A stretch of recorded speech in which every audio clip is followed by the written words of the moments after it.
Hey everyone, today I'm creating these gorgeous cards using the July 2023 SheetLoad card template. There is a hashtag that you can see on the screen and it will be in the description below along with a playlist where you can see the other amazing creations from the other members of the collaboration team. For this particular sketch, it does have 3 1-inch width and a 1 3/4 inch width pieces of paper on the front.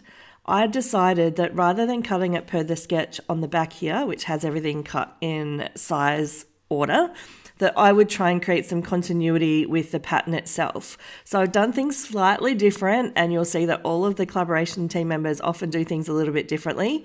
But this time I am trying to keep some continuity rather than having different pattern papers on the front of the screen. I am using the Paper Rose Urban Garden collection, and that is the 12x12 design A. It is absolutely gorgeous. I've created another video with this collection or this paper collection from Paper Rose previously. I will put a link to that in the description below along with any other products that I have used today, just in case there's anything that piques your interest. The first thing I'm going to do is I'm going to cut these panels on my big 12x12 trimmer down to 3 pieces. This gives me the opportunity to use my smaller trimmer at my desk and record what I'm doing. So I did that off screen. I'm doing 3 pieces of 12x12 today, so I'm going to end up with 18 cards in total. And it's only these 3 panels here that are going to turn into the core component of the card. That little cutoff that I've got on the top left of the screen, I'm going to circle back and use that in a few moments. So as I said earlier, I'm chopping it down so you've got that continuity of the pattern. I just thought this would be a really interesting way to use this card sketch and make it a little bit different to maybe what the other collaboration team members have done. So I run through and I trim these down, and I have been lining them up on my desk exactly how they land because I don't want to have to fuss with this later. And this is such a cool sketchy look, this paper. It would not have been easy to line them up if I had just chopped them in a big pile and then tried to figure it out later. So a little bit of organization has absolutely helped me here when I do the preparation steps. I'm going to use a standard white card base today, just A2, standard 5.5 by 4.25. This is what I use for most of my projects, unless every now and then I do slimline. And if I do a slimline project, then I normally do those 3.25 by 6.25, which I think is technically a mini slimline card. The Paper Rose paper is quite heavyweight and it's a little bit slippery. It's a little bit like Brutus Monroe if you've used that before. So I decided to use double-sided tape on the panels. So I ran through and did those off camera, and you can see here now it makes it really easy. All I need to do is peel off the back and line them up on the front of these A2 card bases. This was not difficult to do at all. Every now and then I got my spacing a little bit off, and then I knew that I could trim down the card base and no one would really know the difference. So really, really simple process. I love this card sketch today. I've used 12x12 paper, which is how it was intended. But as I work through these, I'm already thinking about how I can use some of my scraps. I have a giant stash of, I think they're 1.5 by 12. It is literally a big box of them from a project from, I'm going to say, 8 or 9 years ago now. And every time I find a sketch that I think would be amazing for those, I use it multiple times. So you'll see me dig this one out again. All right, what we've got here is in the Paper Rose 6x6 paper pad that I mentioned I'd used previously. I had not used the sentiments, so I had put those aside so that I could use them when I used my 12x12 paper that I had purchased. So I've trimmed all of those down. Some of them are little embellishment style and some of them are just a little banner sentiment. And not all of them will be used today, but there's some happy birthdays, some best wishes, some thank yous, and those are the ones that I used most often when I create my cards.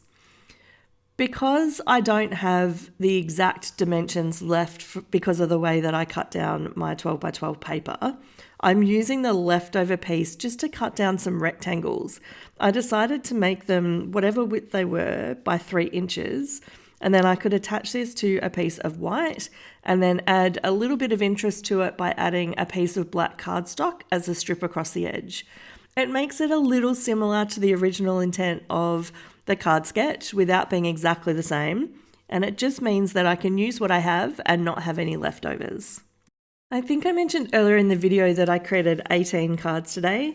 I actually created 24, and the way that I can tell is at the top of my screen, you can see I did a couple of extra cards, which technically means I didn't create 24, I created 26.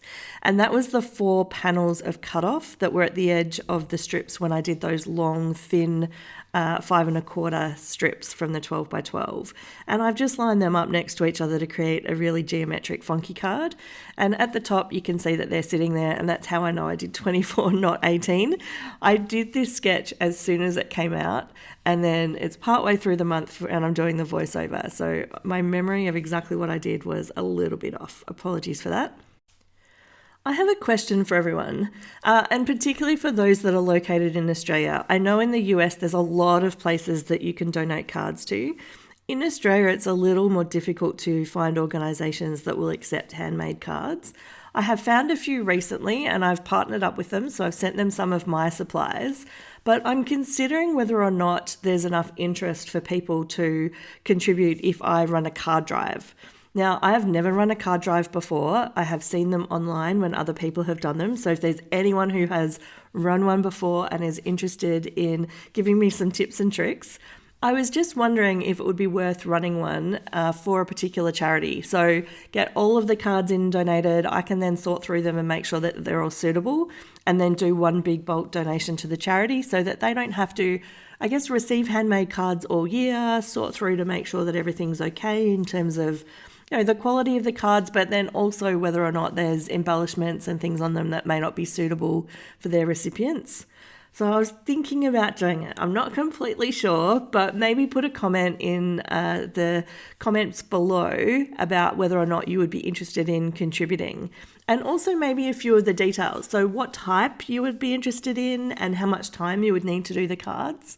In my mind, I'm thinking there's maybe some that we can do that would be encouragement or uplifting kind of cards for people who are in a difficult situation, or maybe they're unwell, or maybe teacher appreciation cards, and we could pull together, for the end of the school year. So in Australia, the school year ends in December, so we could do something to get them all collected and in by late October maybe, so give ourselves 3 months.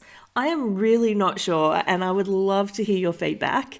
I have extra cards that I would be happy to donate to different organisations. I just want to make sure they're going to go to good use. I'm going to keep a completely open mind and say, if you've got any suggestions, please let me know, and then maybe over the next 3 or 4 weeks I can come up with a bit of a strategy. All of these cards ended up coming together really well. You can tell that they all look slightly different just because of the sketchiness of the 12 by 12 paper. And I really, really do love that. I was really glad I was able to use up some of the matching sentiments. I do think maybe I needed a little bit more contrast.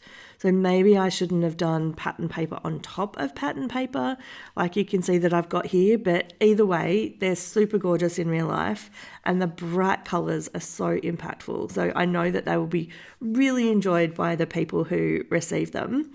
The final step here is literally just gluing the panel on, and you can see I'm just putting this in the top third, and I've put most of them in the same spot. Every now and then I shuffled it around a little bit depending on the colour on top and the colour below, and it's really, the world's your oyster here. You could put it in the top, you could put it in the bottom. I do try and keep a little bit close to the sketch where I can, because I just think that the little adjustments make it unique, but I like to hold true to Crafty Owl's work. I have put another video here that I think you might enjoy. Have a great day.